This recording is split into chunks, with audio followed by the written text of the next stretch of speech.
This video is designed to help you find copyright-free images for your English 3043 projects. You're probably used to finding all sorts of image files on the internet. That doesn't necessarily mean you're allowed to download or reuse them on something like a wiki or a blog.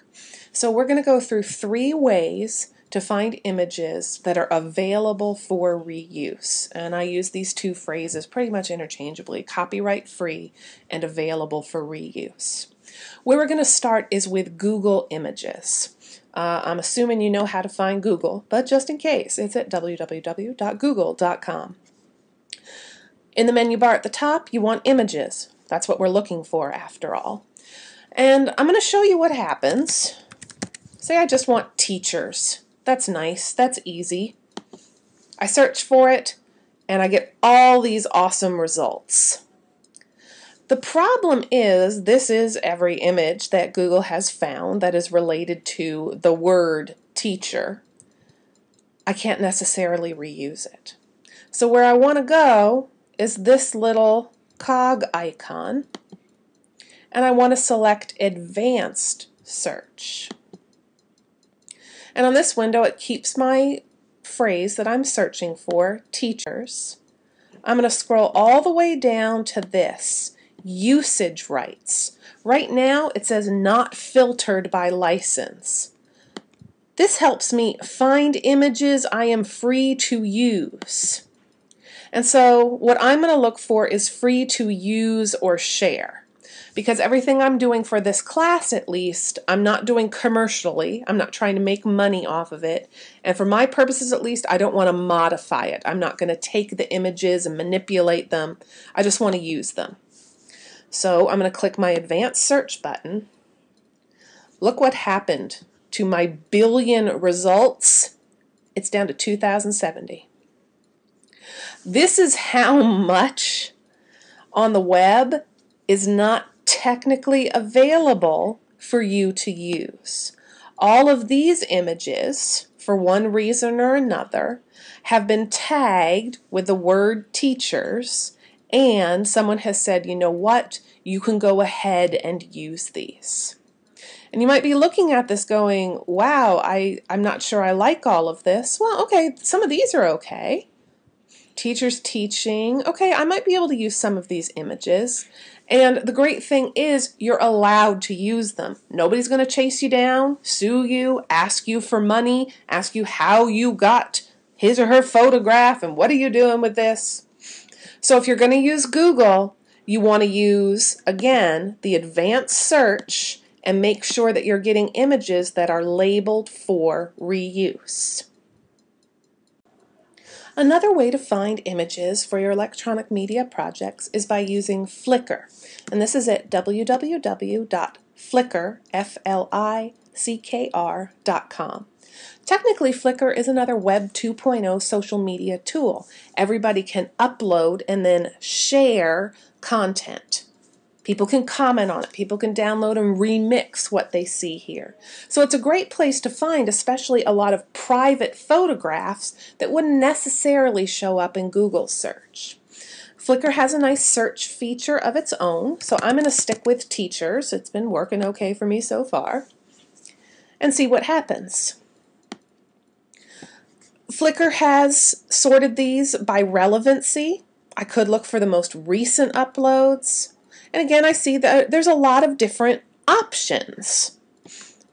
But I'm searching in everyone's uploads. This is not what I want. I want to make sure I'm only getting those images that I'm allowed to reuse. So just as I did with Google Images, I need to click on Advanced Search.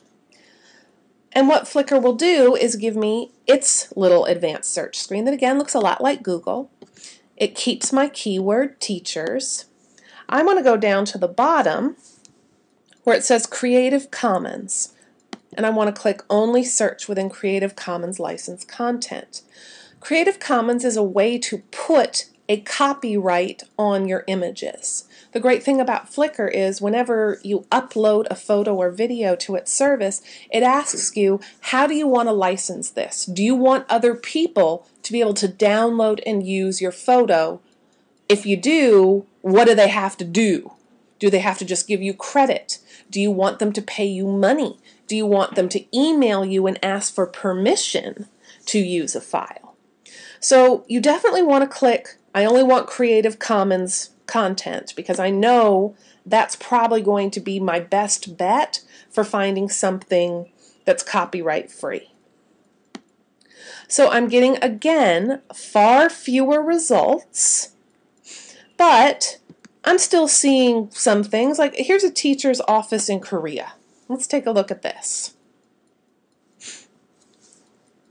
This could be interesting if I'm doing a blog entry about differences in education or differences in teaching style, East versus West. And look here, it says license, some rights reserved. This is the license, the Creative Commons license, that I always want to check. It says I'm free to share it and to remix it. I just have to attribute the original source.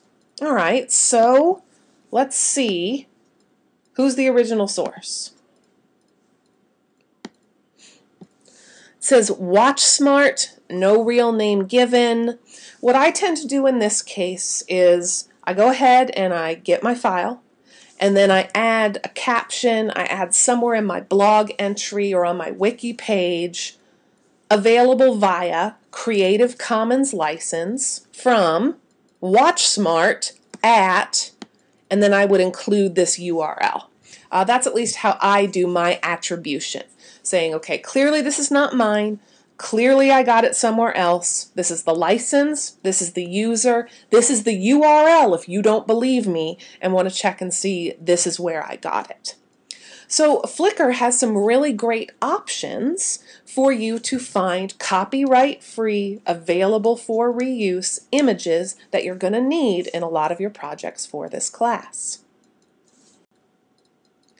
One final option that I want to show you for finding those tricky available for reuse images is Wikimedia Commons, and this is an offshoot of Wikipedia.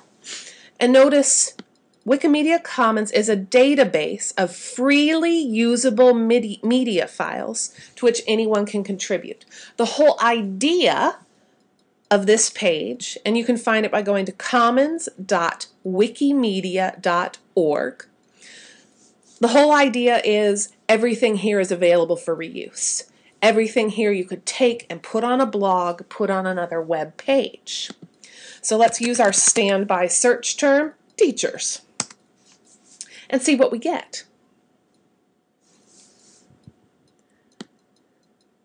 Interesting things here. A lot of these tend to be historical. A lot of them tend to be older photographs. Let's look at this one. Teacher's Day. Again, this might be really great for something on cross-cultural teaching. Notice that there's a license.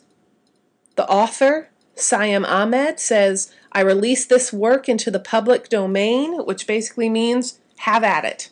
Go ahead and download it. Go ahead and crop it and change the colors around and do whatever you want because it's public domain.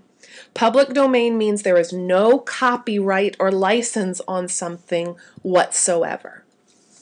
And notice that Wikimedia Commons allows you to download a file, use this file on the web. It'll give you a URL to sort of copy as a link. You can email a link if you're thinking, I'm not sure if I want to use this, but I do want to save it for later. You can email it to yourself. So Wikimedia Commons might give you some different options. It's especially good for historical photos, archaeology, art history, anything ancient, which is sort of in the public domain because it's that old. If you want, you can look at the PDF hard copy version of these 3 ways to find images online that'll walk you through everything again. Please remember to use copyright-free images, because my first comment on your first blog is going to be, Where'd you get the image? Because you might be saying, well, this is free to reuse. I don't have to tell where I got it from. Be responsible. Just say, from Wikimedia Commons. Okay. You could even be nice and give someone the URL, available from this place. So someone else can go and find maybe a larger version of the file. Maybe just something different on the website. If you have any questions, please contact me, and happy image searching.